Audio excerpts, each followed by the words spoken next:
დღეს გადაცემის სტუმარი გახლავთ ექსპერტი უსაფრთხოების საკითხებში დავით კუხალაშვილი. ბატონ დავით, დიდი მადლობა რომ მოგზანდით და რა თემაზე მინდა ვისაუბროთ დღეს. არც თუ ისე დიდი ხნის წინათ საქართველოში ჩამოვიდნენ სხვადასხვა დროს, მაგრამ ძალიან ახლოს ერთმანეთთან სომხეთისა და აზერბაიჯანის უშიშროების სამსახურების უფროსები. ჩვენ რა თქმა უნდა ხა არავინ გვესყვის დეტალურად და დაწვრილებით რაზე ისაუბრეს და რას უკავშირდებოდა ამ ორივე ადამიანის ვიზიტი, ამ ორივე საკმაოდ მაღალი რანგის სახელმწიფო მოხელის ვიზიტი, თუმცა მეორე მხრივ მართლა ძალიან მნიშვნელოვანია თუ კი ეს სამი სახელმწიფო სამხრეთ კავკასიის ითანამშრომლებს ერთმანეთთან უსაფრთხოების კუთხით, თუმცა მე არ ვიცი რამდენად შეძლებენ ისინი ამას გამომდინარე იქიდან რომ სამივე სახელმწიფოს სამხრეთ კავკასიისას აქვს სულად სხვადასხვა პოლიტიკური საგარეო პოლიტიკური ორიენტირები და ჩვენ ვიცით რომ ეს ძალიან ცუდად დასრულდა 100 წლის წინათ ეს ფაქტი სომხეთისთვისაც, საქართველოსთვისაც და აზერბაიჯანისთვისაც, თუმცა თუ გავითვალისწინებთ რომ თქვა აზერბაიჯანი შედგა და ჩამოყალიბდა როგორც სახელმწიფო, სომხეთმა კი დაიბრუნა სახელმწიფოებრივ 1000 წლის შემდეგ, შეიძლება მართლაც ცუდი ფაქტი ყოფილიყო მათთვის განსხვავებით ჩვენგან. თქვენი აზრით ეს რას უკავშირდება და თუ არსებობს რამე მინიმალური შესაძლებლობა მაინც იმ 3 წლის განმავლობაში პრაქტიკულად ურთიერთ დაჭმას მოვანდომეთ მთელი 3 წელი. ჩვენ როგორც ჩვენმა ისე აზერბაიჯანისა და სომხეთის ხელისუფლებამ საბოლოო ჯამში მივიღეთ ის შედეგი, რაც მივიღეთ. კითხრაც იმართლე ვხედავ ერთმნიშვნელოვან ევროპულ სახელმწიფოს ამ ურთიერთობებში, რომელსაც მნიშვნელოვანი პროტექტორატი გააჩნია და ეს გახლავთ დიდი ბრიტანეთი და ვწუხარ რომ ანალოგიებთან დაკავშირებით თუ ზოგადად რაღაც დასკვნას გავაკეთებთ ჩვენ და სამწუხაროდ არ თავდასხმა წითელი რუსეთისგან რომ შემოვიდა და წითელი არმია. დიახ. მიუხედავად იმისა, რომ ესეთი ინფორმაციები არსებობდა და უკვე თანამედროვე ეტაპზე ხელმისაწვდომია დოკუმენტები, როდესაც სადაზვერვო ცენტრი აწოდებს ინფორმაციას დიდი ბრიტანეთის ხელისუფლებას, ბრიტანეთის სარგებლობს ამ მდგომარეობით, ის შედის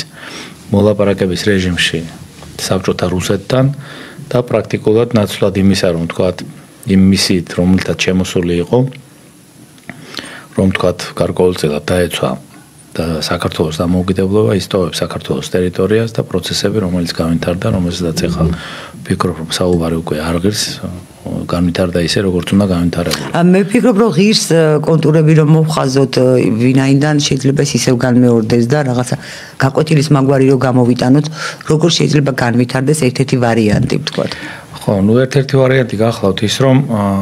წუხარ ახლა რასაც ვიტყვი, მაგრამ ძალიან ბევრი რამ 18-21 წლების ისტორიიდან პრაქტიკულად სახეზე გვაქვს. ნიშანთა ერთობლიობა, რომელიც დღეს გვაქვს, პრაქტიკულად იდენტური იყო იმ პერიოდშიდაც სხვადასხვა მიმართულებით. ეს მახასიათებელი იყო არა მარტო საქართველოს, არამედ სომხეთისთვისაც და აზერბაიჯანისთვისაც. მიუხედავად იმისა, რომ ჩვენ ძალიან განსხვავებული მდგომარეობა გვაქვს, როგორც ოპერატიული ვითარების თვალსაზრისით, ისე სხვა მიმართულებით. ამიტომ ვფიქრობ, რომ იმის გათვალისწინებით, რომ ჩვენ ვერ შევძელით ზოგადად ერთ საკუთარი ეროვნული საფრთხოების სისტემის შექმნა 18-21 წლებში, ისე ვერ შეძლო როგორც ეს აზერბაიჯანმა და ისე ვერ შეძლო სომხეთმა. რეალურად საბჭოთა რუსეთის შემოსვლა გარკვეულწილად იყო განპირობებული იმით, რომ არსებობდა სათანადო განწყობა საზოგადოების, იმიტომ რომ ხალხი დაღლილი იყო ქაოსისაგან, ხალხი და ანუ ჩვენთან მოელოდნენ შემოსვლას ამის თქმით. ჩვენთან მოელოდნენ, იმიტომ რომ აზერბაიჯანი და სომხეთი უკვე გასაბჭოებული იყო, მაგრამ სანამ გასაბჭოება მოხდებოდა ზოგადად, მანამდე იდენტური სიტუაცია იყო. ნახეთ, ხელისუფლებამ ვერ მოახერხეს იმ თავარი მოვლენის შექმნა, რომელიც აუცილებელია იმისათვის, რომ ზოგადად ქვეყანა მიარსებოს დამოუკიდებლად, ეს გახლავთ ერთიანობა და მთლიანობა. იმდენად ქაოსური იყო, ეხლა მაინც ჩვენი უფრო მაღელვeb, ჩვენი ქვეყანა და საქართველოზე ვისაუბრებ, რომ პრაქტიკულად ჟორდანიას მეთაურობით ხელისუფლებამ ვერ გადადგა ვერცერთი მიმართულებით სწორი ნაბიჯები და ზოგადად მივიღეთ ისეთი უარყოფითი შედეგი, რომელიც მოსალოდნელი იყო იმ პოლიტიკიდან გამომდინარე, რაც აწარმოა ჟორდანიას ხელისუფლებამ. ერთ რამეზე, მხოლოდ ერთ რამეზე შევჩერდები, ახლა მაინც რომელიც ხაზგასმით მინდა აღვნიშნო, გახლავთ ის, რომ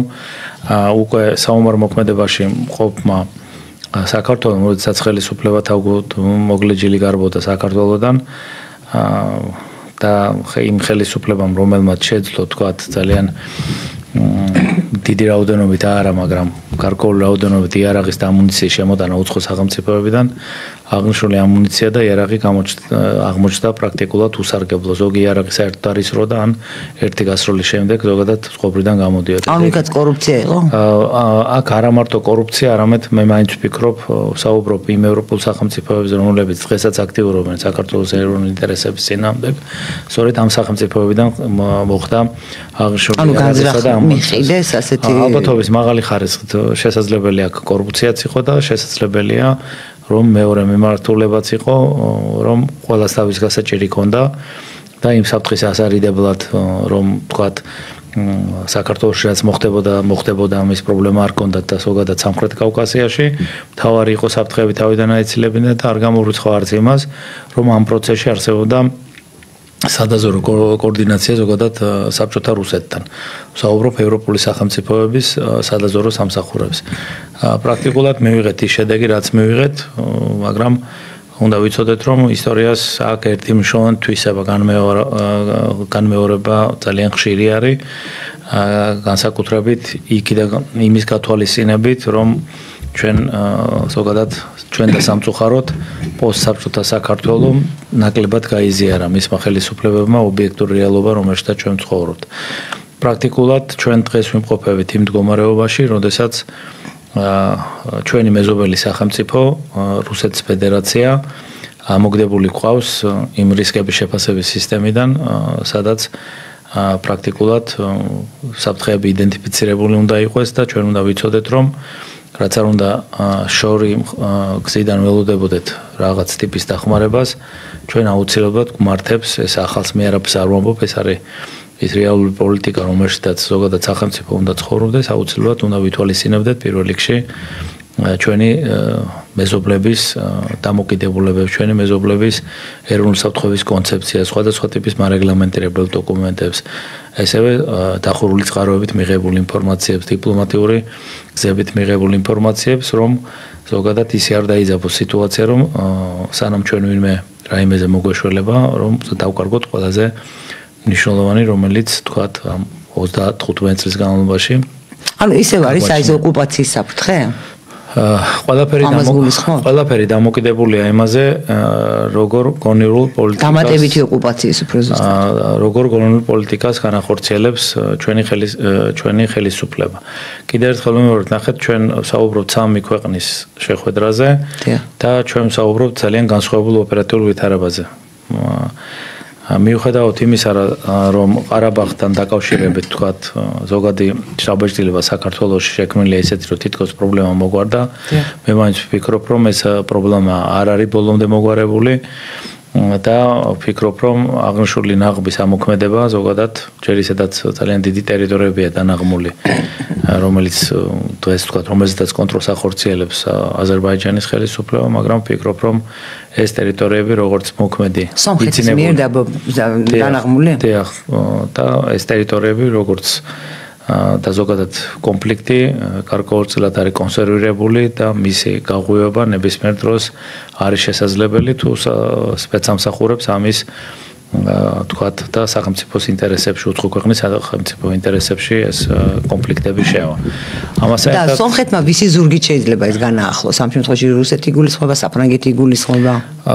ნახეთ, სომხეთისათვის ამ შემთხვევაში ძალიან დიდი მნიშვნელობა შეიძლება არ გქონდეს, ვინ დაუჭერს, ვის დაუჭერს მას მხარს, თავარია რომ მას ყავდეს მხარდამჭერი, ისეთი მხარდაჭერი, რომელიც საკუთარი ინტერესების სასარგებლოდ თქვათ მოქმედებას შეეძლებს. ის დამაზიანებელი აქტივობები, რომელსაც ახორციელებენ რუსეთი? ნუ ეხლა ვერ ვიტყვით, შესაძლებელია რომ რუსეთიც მოიაზრება ერთ-ერთ დამხმარე. შესაძლებელია რომ რუსეთიც იყოს, იმიტომ რომ მე ვფიქრობ და არასოდეს ეს აზრი არასოდეს არ დამიკარგავს, რომ რუსეთს გააჩნია მაღალი დონის არამარტო ტექნოლოგიები, მას გააჩნია მაღალი დონის სპეცსამსახურები. აქედან გამომდინარე, იგნორირება იმისა, რაშიც ჩვენ ცხოვრობთ და კიდევ ერთხელ ვიმეორებ, ჩვენ გვაქვს მნიშვნელოვანი ტერიტორიები, რომელიც ექვემდებარება, არ ექვემდებარება უпроსოროდ ჩვენს კონტროლს, de facto კონტროლს არ ექვემდებარება და ვფიქრობ, რომ ამ პრობლემის მოგვარებაში რუსეთის გამორიცხვა ეს არის იდენტიფიცირებული საფრთხე, რომელიც ყოველთვის შესაძლებელი ისეთ შედეგით დამთავრდეს, რომ საბოლოო ჯამში მივიდეთ პოლიტიკურ დესტაბილიზაციამდე. ამიტომ თუ ჩვენ ახლა ცივი გონებით ამას ყველაფერს გავაანალიზებთ, ყველაფერი ის რაც მოხდა საქართველოსთან მიმართებაში, ეს არის ძალიან დიდი სპეცოპერაციის ნაწილი და ვფიქრობ, რომ რუსეთმა საკუთარი ეროვნული ინტერესებიდან გამომდინარე სწორად დაგეგმა ის პროცესები, რაც განხორციელდა სამხრეთ ოსეთთან და ცხინვალის რეგიონი მე პრინციპულად არ ვამბობ მე რატო არ ვამბობ ესა ცხინვალის რეგიონს ახლა მე რაც არ უნდა ვთქვა მე რა თქმა უნდა ვაღიარებ რომ ის არის ძირძველი ქართული ტერიტორია მე ხა ან იუჟნაი ოსეტიას ვამბობ ხოლმე რა ხან რუსებმა დაარქვეს და ოსებმა ჩვენ და სამწუხაროდ რამდენადაც არის ჩემთვის ცნობილი გაერთიანებულ ერების ორგანიზაციაში სწორედ ეს ტერმინოლოგია დამკვიდრებული და მე მაინც ვფიქრობ რომ გაერთიანებულ ერების ორგანიზაცია მე მაპატეთ მე თქვენ კი არ გეკამათებით უბრალოდ ხა როცა უცებ ალჯულანი ტერორისტი იყო და მე განაცხადა რომ არ იყო რაღაც ჩემთვის რაღაც ავტორიტეტის ის აღარ არის სიმართლე გითხრა და მე ჩემ ტერმინებს ნახე მე მესმის და გითანაგზნობ თქვენ გამონათქვამებში და აზრებში მაგას მეც არ გეკამათებით ოღონდ აქ არის საუბარი რაზე როდესაც ესეთი ტიპის ტერმინოლოგია იბადება ზოგადად ეს არის ზოგადად სახელშეკრულებო ნაწილი, როდესაც მასში მონაწილეობდა ქართული მხარე და აქ უკვე ის ადამიანები არიან საინტერესო, ვინც მონაწილეობდა ამ ტიპის. კი 2007 წელს დაიწყო ამ ტერმინის დამკვიდრება, რომელიც აღარ არსებობდა სააკაშვილის დროს. ჩვენ დროს ჩამორჩით ჩვენ და სამწუხაროდ ჩვენ არ აქვს ის ოპერატიული რეაგირების სისტემა, რომელიც უნდა გქონდეს წინააღმდეგ შემთხვევაში, ჩვენ შესაძლებელია ბევრი პრობლემა უფრო კარგად გქონდეს მოგვარებული. ამიტომ ვინც დაამკვიდრა, აი ეს ჯგუფია საინტერესო, ვინ რა განკარგულება მიიღო და როგორ მიიღო. ვისგან მიიღო ეს განკარგულება. ამიტომ წუხარ მე თქვენ ისეთ შეკითხვა დამისვით რომ მე უნდა გითხრათ ზუსტად იმ ტერმინოლოგიით როგორ შედათ ჩვენ ცხოვრობთ. რაზედაც რა თქმა უნდა წუხარ და თქვენნაირად მეც იგივეს ვფიქრობ რომ ის არის საქართველოს განუყოფელი ნაწილი და მუდმივად ესე უნდა იყოს. ამიტომ ჩვენ და სამწუხაროდ კიდევ ერთხელ ვიმეორებ რომ პრობლემა რომლის წინაშედაც ჩვენ დგავართ და აი იმაზე საუბრობდი რომ ნახეთ სწორად დაგეგმა საკუთარი სტრატეგიული ინტერესებიდან გამომდინარე რუსეთმა თუ როდესაც ეს პროცესები ვითარდებოდა ჩვენ ამას შესაძლებელი ამ მიმართულებით ვერ შევხედავდით მაგრამ თუ დავაკვირდებით შემდეგ თქვენ გულისხმობთ 2008 წლამდე რა მიგვიყვანა 2008 წლამდე არ გულისხმობ აი სულ თავიდან როდესაც საბჭოთა კავშირი დაიშალა იქიდან ბოლო მოვლენებს კი არა კი ბატონო 2008 წლამდე რამაც მიგვიყვანა თქვენ კი აბსოლუტურად ყველა პროცესს გულისხმობ ნახეთ იმიტომ რომ თუ მაშინ ეს ყველაფერი არ ჩანდა დღეს უკვე ჩანს და მოვლენა გამოაჩინა თუ რა ტიპის დაინტერესება გააჩნდა კოლექტიურ დასავლეთ შესაბამისად ძალიან კარგად იცის რუსეთის ფედერაციამ რას უქადნის მას თუ კი სამხრეთ კავკასიაზე დამყარდება თქვათ კოლექტიურ დასავლეთის კონტროლი ეს იმას ნიშნავს რომ შეიძლება რუსეთის სახელმწიფოებრიობა საერთოდ ჩამოიშალოს თუ გავითვალისწინებთ მის სტრუქტურას ზოგადად სახელმწიფოს აგებულებას აქედან გამომდინარე კიდევ ერთხელ ვსაუბრობ მე ამ წუთში როგორც სპეციალისტი ვსაუბრობ და ამიტომ თავისუფლდები რაიმე პროგანწყობისაგან მე ვაფასებ ზოგადად იმ გეგმას რომელიც განხორციელებულია რუსეთის ფედერაციის მიერ 35 წლის წინ და დავაკვირდეთ მომავალთა განვითარებას რომ რამდენი ათეული წლით აქვთ გასრებული მათ სპეცსამსახურებს თავიანთი ლაბორატორიებით როგორ აქვთ ზოგადად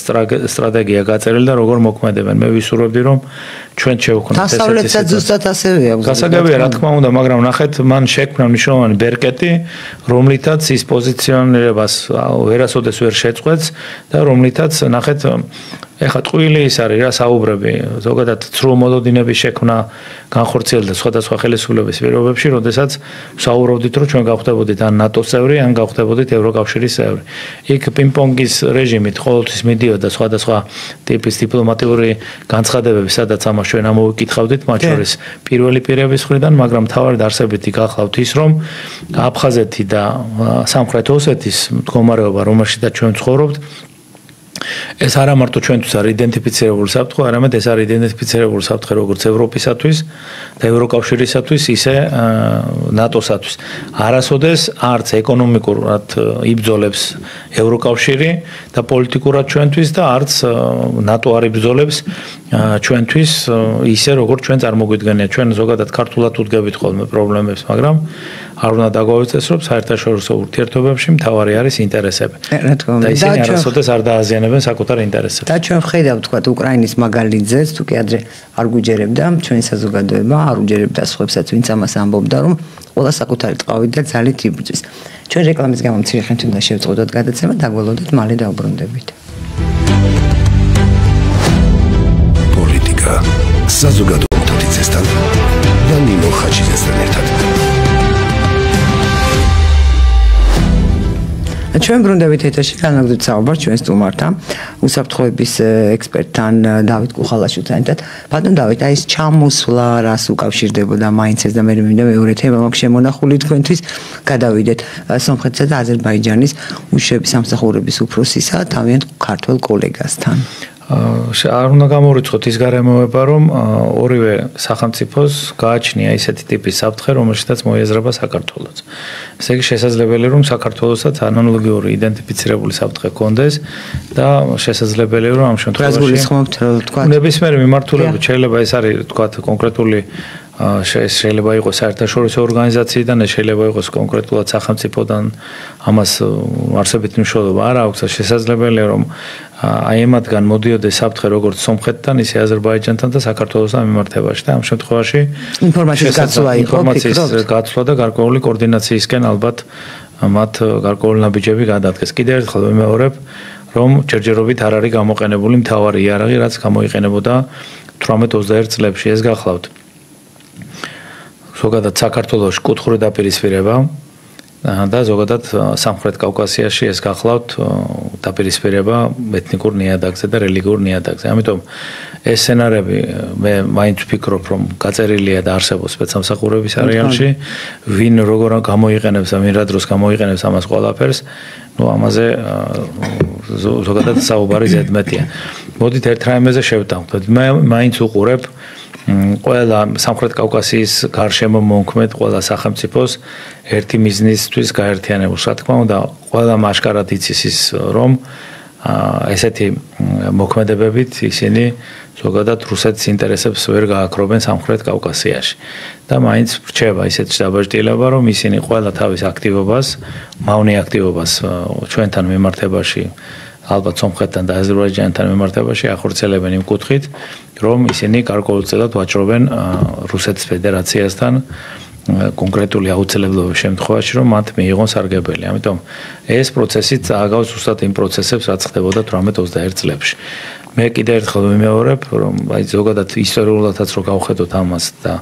მარტო 18-21 წლებს არ გავხედოთ და იმით არ ვაანალიზოთ, ზოგადად მე დარწმუნებული ვარ, რომ საზოგადოების მნიშვნელოვანი ნაწილი ეს იცის, რომ რუსეთის ფედერაციისთვის არის სასიცოცხლოდ მნიშვნელოვანი სამხრეთ კავკასიაზე ზეგავლენის მოპოვება, შენარჩუნება და ეს შემდეგ და ეს. ამიტომ არის ყველაფერი შექმნილი იმისათვის, ეგრეთ წოდებული ფეთქებადი უკვე არსებული რაღაც ზონები, მაგრამ არსებობს ძალიან ბევრი მეთოდოლოგია სპეცსამსახურების როგორც ისტორიაში და ვფიქრობ, რომ ესეთი მოდელები შემუშავებულია და კონკრეტულ დროს ელოდება და ამიტომ მე მაინც ვფიქრობ, რომ ყველაფერი ის თუნდაც რაც ჩვენ ისევ ჩვენ ქვეყანას უბრუნდები, ყველაზე მეტად მე ჩემი ქვეყანა მткиვა, რომ მუდმივად გაუთავებელი ესეთი დესტაბილიზაციის სურვილები შედის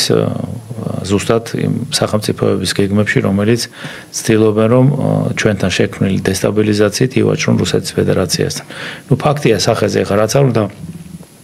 ჩვენ გვიყვარს, არ გვიყვარს რუსეთი ვიზიარებთ, არ ვიზიარებთ იმ პოზიციას, ამ შემთხვევაში მე უბრალოდ ჩვენ მოვლენები სწორად უნდა შევაფასოთ. მე არ მიყვარს დათვი ტყეში, მაგრამ დათვი არის. ნუ რა ვქნათ ახლა ობიექტურ რეალობას უნდა შევეგუოთ, ხო? რეალურად ნახეთ, პრაქტიკულად მსოფლიო ომის ნიშნები ჩანს უკრაინასთან მიმართებაში. პრაქტიკულად მთელი მსოფლიო იყო თითქმის ჩართული ამ მოვლენებში.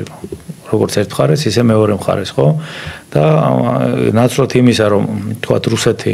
იმ დონეზე დასუსტებული იყო, რომ პრაქტიკულად ჩამოშლილი იყო, დღეს სახეზე გვაქვს უსვლა სურათი. დღეს ემზადებიან ევროპული საზოგადოების პრობლემა არის და ჩვენი პრობლემაც არის ჩვენ ამ საზოგადოებას ერთად გასაგებია ხო ეხა ჩვენი ვალდებულება რომ ჩვენ მათ მივაწოდოთ რაც შეიძლება ობიექტური ვითარება და როდესაც ყოველდღიურად უკვე ეკრანებიდან მე ცოტა საკმაოდ დიდი ხნის წინ გავაკეთე გარკვეული მინიშნება იმაზე რომ ევროპული სახელმწიფოები ზოგადად მათ თავიანთი პრობლემა აქვს და იმიტომ იწელება უკრაინის კონფლიქტი თუ არა იქ პრაქტიკულად ბევრამ გადაწყვეტილია დღეს უკვე აშკარად აცხადებენ იმას რომ ისინი ემზადებიან საომარი მოქმედებებისათვის რუსეთის წინააღმდეგ. თქვენ ვიგავთ ეს რეალისტურია მაინც ამ ტიპის განცხადებები თუ აი უფრო პოლიტიკური და სამხედრო პოლიტიკური რაღაცა ესეთი ვირტუალური დაზვერვის როლს ასრულებს? თუ კი რუსეთის ფედერაცია და ამის ნიშნები არსებობს ამერიკის შეერთებულ შტატებთან მოილაპარაკებს იმ დონეზე რომ მათ სტრატეგიული ინტერესები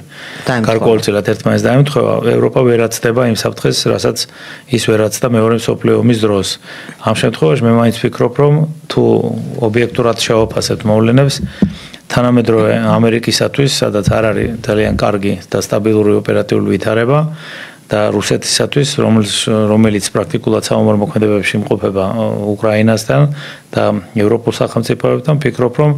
ესეთი ალბათობის დაშვების შესაძლებლობა ჩვენ გვაქვს რომ შესაძლებელია რომ ამერიკის შეერთებულმა შტატებმა და რუსეთის ფედერაციამ ერთმანეთმა მოილაპარაკონ ამ შემთხვევაში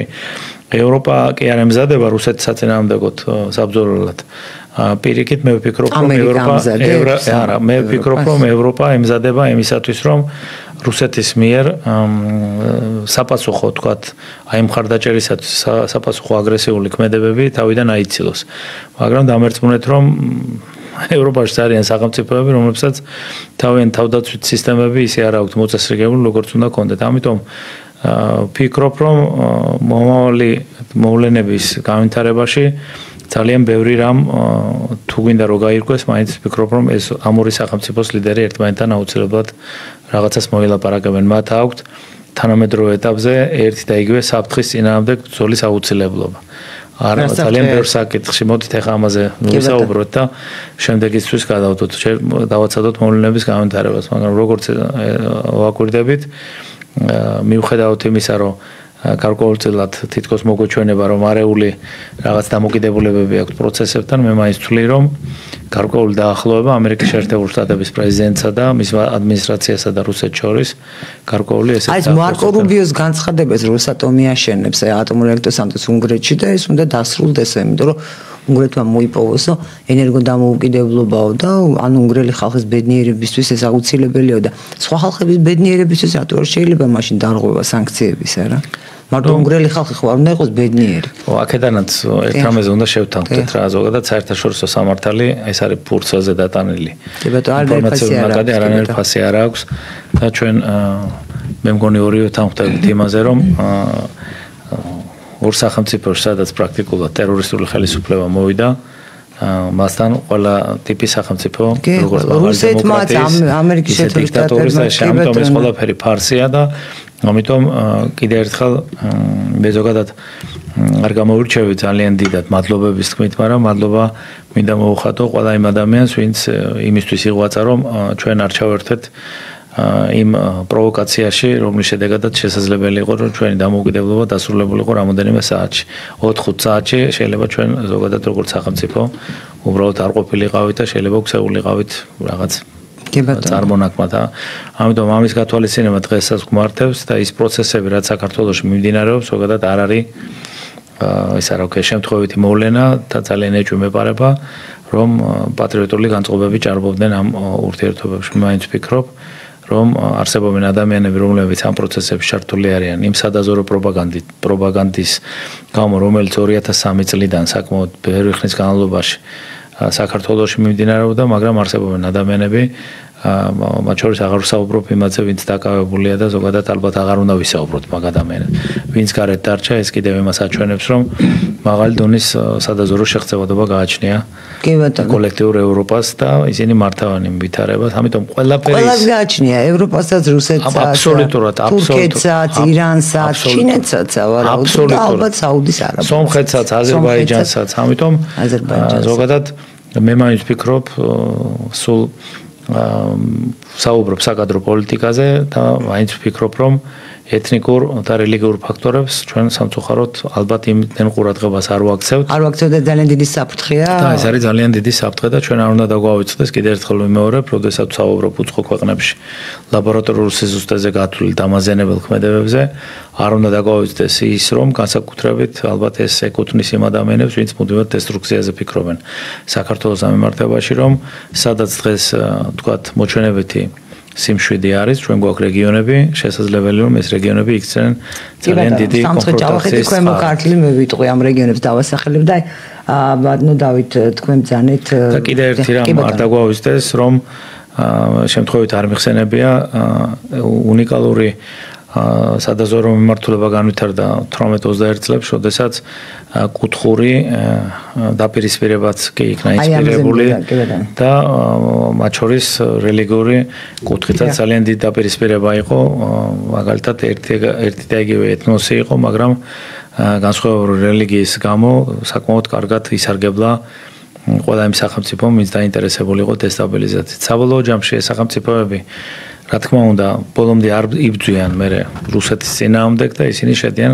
მოლაპარაკებებში რუსეთთან და ისინი ძალიან ბევრ სარგებელს ნახულობენ და ეხლა ამაზე რო საუბარი დაუწყოთ, მე მგონი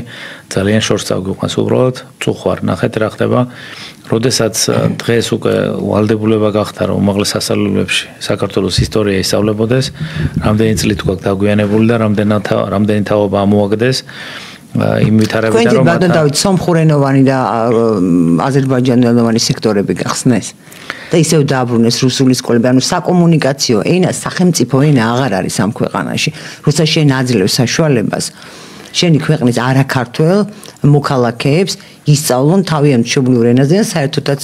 უცხო ენაზე. ხო, ხა სომხისთვის რუსული უცხო ენაა ნამდვილად. ის როგორც და ნებისმიერი სხვა ეთნოსისთვის ხო უცხო ენაა. ერთი სიტყვით და ეს ძალიან ცუდია და მე აქვს განათლების სამინისტრო ერთი სიტყვით მე კიდევ ერთხელ ვდგევარ ჩემ მყარ პოზიციაზე, რომ განათლების სამინისტრო აუცილებლად უნდა ლიკვიდირებული იქნას და ჩამოყალიბდეს უფრო მობილური და პატრიოტულ იდეებზე დამყარებული განათლების სამინისტრო. კიდევ ერთხელ ვიმეორებ, გამორიცხული არის ადამიანებმა, რომელმაც პრაქტიკულად ცოდვის ფასად უამრავი საშინელებები ჩაიდინეს საქართველოს ეროვნული ინტერესების საწინააღმდეგოდ, ეს ადამიანები ვერასოდეს ვერ შექმნიან საქართველოს კეთილ მომავალს. ამიტომ კიდევ ერთხელ გეუბნებით, აი ყველაფერი ის რაც ხდება, მე ძალიან გული მტკივა, რომ ძალიან ბევრი ახალგაზრდა დაკავებულია, ძალიან ბევრი ახალგაზრდა კიდევ აქტიურობს და რაღაც ისეთ ქმედებებში ჩადის, რომელიც არანაირად არ შედის ხელისუფლების საწინააღმდეგო მოქმედებებში და ეს არის პირდაპირ სახელმწიფოს წინააღმდეგ მოქმედებები. აი ეს გახლავთ სწორედ ის, რომ ჩვენ საქართველოს ისტორია ზოგადად ამოვაგდეთ, არა აქვთ ამ ახალგაზრდებს საკმარისი ინფორმაცია და შესაბამისად ისინი მარტივად ხდებიან დეзинფორმაციის მსხვერპლი. კი ბატონო, 5 წუთი გვაქვს, ბატონ დავით, აუცილებლად მინდა რომ ამ თემას შევეხოთ, თუ შეიძლება. თუ მე არ გაგაწყვეტინებთ თქვენ, აი აზერბაიჯანში ჩატარდა თვნები, აი რის შედეგადაც, რის შემდეგაც უფრო ზუსტად აი მოხდა ეს ტრაგედია და ჩამოვარდა თურქული თვითმფრინავი მონაწილეობას იღებდნენ თურქის სამხედროებთან, არც არის გასაკვირი, იმიტომ თურქის სამხედროები აზერბაიჯან ყარაბაღის ომში იღებდნენ უშუალო მონაწილეობას და აზერბაიჯანის სამხედროები მათ ემორჩილებოდნენ, როგორც ცნობილი არის, და პაკისტანი ასევე, რომელიც სულ უფრო და უფრო აქტიურად შემოდის აი ამ სამხრეთ კავკასიის პოლიტიკურ სცენაზე თურქეთთან და პაკისტანი, რომელიც არის ბირთვული სახელმწიფო. და აქვე ვიტყვი, მინდა რაც შეიძლება კორექტული ვიყო, მაგრამ ნუ აზერბაიჯანის პრეზიდენტი რაღაც გასაოცარ ისტორიას ყვება აზერბაიჯანისას, რომ ფაქტობრივად სამხრეთ კავკასიაში მე მგონი აზერბაიჯანი იყო მარტო და მისი იყო ყველაფერი, ისტორია, კულტურა და ეს ალბათ ამასთან კავშირში აი ის რო შევაფასოთ თუ შეიძლება. ესე იგი, პირველ რიგში უსამძიმრებ აზერბაიჯანელ ხალხს, ტრაგედია რა თქმა უნდა, ამაზე არ შეიძლება რომ რაიმე სხვა ისა უკაცრავად ხო. მაგრამ დააკვირდით მოვლენათა განვითარების სცენარს. ძალიან მოკლე პერიოდში ჩვენ გვაქვს ორი უბედური შემთხვევა, ერთი ირანთან დაკავშირებული და მეორე თურქეთთან დაკავშირებული. მიუხედავად იმისა, რაც დაწერენ ექსპერტები, მიუხედავად იმისა, რაც დაწერს კომისიები, რომელიც შექმნილი არის, მე მაინც ვფიქრობ, რომ გარკვეულწილად ეს მოვლენები, შემთხვევითი მოვლენები არ გახლავთ და ალბათობის მაღალი ხარისხით ვფიქრობ, რომ ეს არის გარკვეული მესიჯი კონკრეტული სახელმწიფოების მიმართ და ფიქრობ რომ ისრაელის მესიჯი თურქეთისა და დღეს არა მარტო ისრაელის მხრიდან ამიტომ ფიქრობ რომ განსაკუთრებული სიფრთხილე გვმართებს ისევ ჩვენზე უნდა ვისაუბროთ საქართველოს და როგორ იყო ადგილი შერჩეული ხა მე არ ვიცი ეს ადგილი ამ შემთხვევაში რომ რაღაც ჩვენც მოვხვდით ამ შედეგის შემთხვევით იყო არ ვიცი სიმართლე გითხრათ ხა ასეთი სიზუსტით არის თუ არა შესაძლებელი თუ ეს ტერაქტი იყო ესე იგი ნახეთ დაგეგმილი როდესაც ერთი ფაქტი მოხდება თუნდაც რეგიონში ხო ეს უნდა იყოს ნებისმიერი სახელმწიფოსათვის იდენტიფიცირებული საფრთხე რომ ანალოგია შეიძლება განხორციელდეს სხვადასხვა მიმართულებით ამიტომ ვერც პირველ შემთხვევაში ნახეთ დააკვირდით თუ გახსენდებათ როდესაც პოლონეთის პოლიტიკური ელიტის ერთად თავმოყრა მოხდა თვითმფრინავში და ყველა ერთად როგორ აბსოლუტურად ყველა უსაფრთხოების ნორმა დარღვეული იმიტომ რომ არ შეიძლება რომ ყველა შეხოს წარმოგეკი იყო ნახეთ ამითი ძალიან დიდი სარგებელი ხა ვიცნახ ამაზე მე საუბარს არ დავიწყებ მაგრამ ეს იყო უნიკალური სპეცოპერაცია ჩემი შეფასებით ესეთი არის ფიქრობ რომ როდესაც ირანთან დაკავშირებით რაღაც ესეთი მაღალი დონის ინციდენტი უბედური შემთხვევა მოხდა იქაც ეს შემთხვევითი მოვლენა არ იყო და არც ამ შემთხვევაში არ ვფიქრობ რომ რაიმე შემთხვევითი მოვლენა იყოს ახლა რაც შეეხება იმ რაც ხორციელდებოდა თქვათ გარკვეული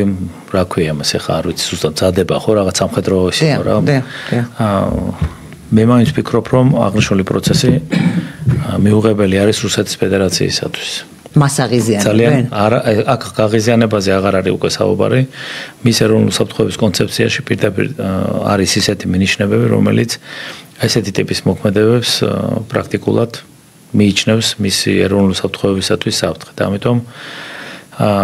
ვფიქრობ რომ გარკვეული მორიდების ელემენტები უნდა ჩანდეს ნებისმიერი სახელმწიფოს მხრიდან რომ ერთ სახელმწიფოში შემდეგ მომხდარმა რაიმე დესტრუქცია არ გამოიწვიოს დანარჩენი ორი რესპუბლიკის ორი დამოუკიდებელი სახელმწიფოს დესტრუქცია. ამიტომ ეს მაინც ვფიქრობ რომ გაფრთხილებითი აქტი არის და არაფერი გამორიცხული არ არის რომ მოვლენები კიდევ უფრო სხვანაირად განვითარდეს. რაც შეეხება აზერბაიჯანის პრეზიდენტს მე მაინც ვფიქრობ რომ ის გონიერი ადამიანია. ამიტომ მიკრის ამ ამბებს რომ ანუ არ არის ეხლა ნახეთ მე მაინც მივიჩნევ რომ ის ძალიან კარგ თამაშს აწარმოებს გარკვეულწილად შეიძლება ბევრი რამ რაც ჩვენთვის ახსაქმელად ცოტა რთულია ეს იყოს უბრალოდ მისი პროპაგანდისტული დატვირთვა მაგრამ ჩვენ არ ვიცით სიღრმისეულად რომელ სახელმწიფოსთან ის რა ტიპის მოლაპარაკებებს და რომელ სახელმწიფოსთან მას რა ტიპის პოზიციები გააჩნია აქედან გამომდინარე მაინც ვფიქრობ რომ ჩემი მოვალეობა ყოველ შემთხვევაში ესეთი მოვლენების შეფასებისას რომ არც ერთი პოლიტიკური ლიდერის მიმართ სამხრეთ კავკასიის და ზოგადად იქ არსებული მდგომარეობის შესახებ არ გავაკეთო ისეთი განცხადებები რომელიც დააზიანებს არ მარტო მათ ინტერესს არამედ ჩვენი ქვეყნის ინტერესს ერთი რამ ვიცი ნამდვილად რა თუ ერთგან რაიმე პრობლემა შეიქმნება ეს პირდაპირ ჯაჭვური რეაქციით ასახვას პოვებს საქართველოს ეროვნულ საფრთხეებაზე და ამიტომ მე ვფიქრობ რომ ჩვენი მოვალეობაა რომ მაინც გარკვეულწილად ცოტა ფრთხილი ვიყვეთ მოვლენათა შეფასებისას. ბატონო ძალიან დიდი მადლობა ძალიან საინტერესო საუბრისთვის ჩემ და სამწუხაროდ ჩვენი გადაცემის დრო ამოიწურა ძალიან დიდი მადლობა მაყურებელს მე გემშვიდობებით შევხვდებით მომავალ კვირას ნახვამდის. პოლიტიკა, საზოგადოება, ეკონომიკა, ანალიტიკა, საექსპერტო აზრი, უცხოეთის სიახლეები, ექსკლუზიურად